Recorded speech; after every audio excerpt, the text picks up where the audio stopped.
இது ஒரு பெரிய படம், ஒரு பெரிய ஹீரோ அப்படின்றது நான் ஒத்துக்க மாட்டேன் எப்போதுமே. I have been getting offers like that, but I didn't do after என்ன இருந்தாலும் நான் அது பண்ணலை. ம். But Dhanush I had Dhanush பிரதர்கிட்ட எனக்கு வந்து as a director I had a very big thought. அவர் வந்து கண்டிப்பாக வந்து வேற ஒரு வேர்ஷனை காட்டுவார் அப்படின்ற ஒரு நம்பிக்கை எனக்கு இருந்துச்சு. பிகாஸ் ராயன்லேயே நான் பார்த்தேன் ஆல் திஸ் பிரதர்ஸ் கேரக்டராக இருக்கட்டும், எல்லாம் ஒவ்வொரு கேரக்டருக்கும் அந்த இம்பார்ட்டன்ஸ் இருந்தது. ஸோ அது வந்த உடனே I knew that this something gonna be different, இல்லைனா கூப்பிட மாட்டாப்புல அப்படின்னு எனக்கு தெரியும்.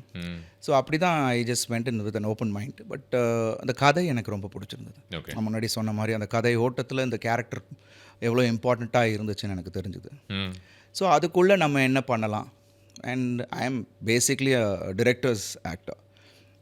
So I first sat with them கம்ப்ளீட்டாக அவங்க என்ன எக்ஸ்பெக்ட் பண்ணுறாங்கன்ற விஷயத்தை எடுத்துக்கிட்டு அதில் minute things I try to work out. Like சிசிபியில் அந்த சோஃபாவில் ஜம்ப் பண்ணுற விஷயமா இருக்கட்டும், இதெல்லாம் வந்து இட் ஜஸ்ட் ஹேப்பன்ட். அண்ட் அதுவும் சாரோட பெர்மிஷனோட, சார் இவ்வளோ ஒரு இந்த சேருக்கு அவன் அவ்வளோ இது வச்சுருக்கான். So when he comes and with that ஃப்ளேரோடு வரும்போது இப்படி பண்ணால் எப்படி சார் இருக்கும்னு காமிச்சு, தென் ஹி செட் ஓகே